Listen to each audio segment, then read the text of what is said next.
রেলওয়ের পরীক্ষায় আসার মতো খুবই গুরুত্বপূর্ণ প্রশ্ন। কোন বছরের ক্যালেন্ডারের সাথে কোন বছরের ক্যালেন্ডারের মিল থাকবে?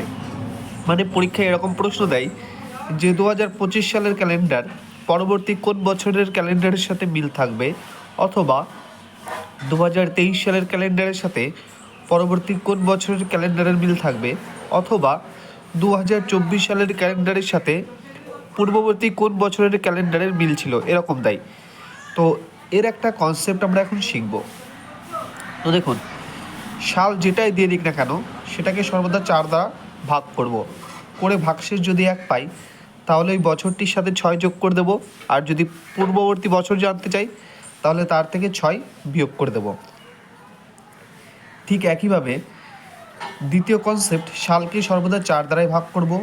তো ভাগশেষ যেখানে 1 পাচ্ছিলাম সেখানে যদি 1 না পেয়ে ভাগশেষ 2 অথবা 3 পাই তাহলে তার সাথে 11 যোগ করে দিলেই আমরা উত্তর পেয়ে যাব। ঠিক একইভাবে সালকে 4 দ্বারা যদি ভাগ করি তাহলে ভাগশেষ যদি 0 পাই তাহলে সালটির সাথে 28 যোগ করে দিলে আমরা অ্যান্সার পেয়ে যাব। তো এখন আমরা উদাহরণস্বরূপ কিছু প্রশ্ন দেখে নিই। তো মনে করুন আপনাকে বলা হলো যে 2007 সালের ক্যালেন্ডারের সাথে কোন বছরের ক্যালেন্ডারের মিল থাকবে পরবর্তী। তাহলে 2007কে আমরা কী করব, 4 দ্বারা ভাগ করব। তো 4 দ্বারা যদি ভাগ করি তাহলে ভাগশেষ হিসেবে কত পাই, 4 5 20, আর এদিকে 4কে 7 দিয়ে ভাগ করলে একবার যাবে ভাগশেষ হিসেবে 3, রিমাইন্ডার হিসেবে পড়ে থাকবে। তাহলে 3 হচ্ছে কি ভাগশেষ।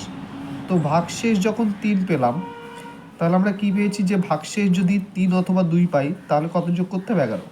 অর্থাৎ এই 2007 সালের সাথে যদি আমি 11 যোগ করে দিই তাহলে যেটা পাচ্ছি সেটা হচ্ছে 2018।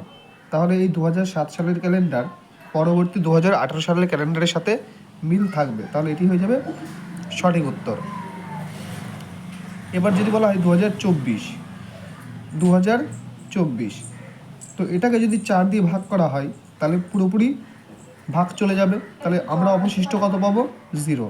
তো অবশিষ্ট যখন 0 পাবো তখন আমরা কি যোগ করব, অবশিষ্ট 0 পেলে 28 যোগ করব, তাহলে এর সাথে 28 যোগ করে দিলে আমরা সঠিক উত্তর পেয়ে যাব।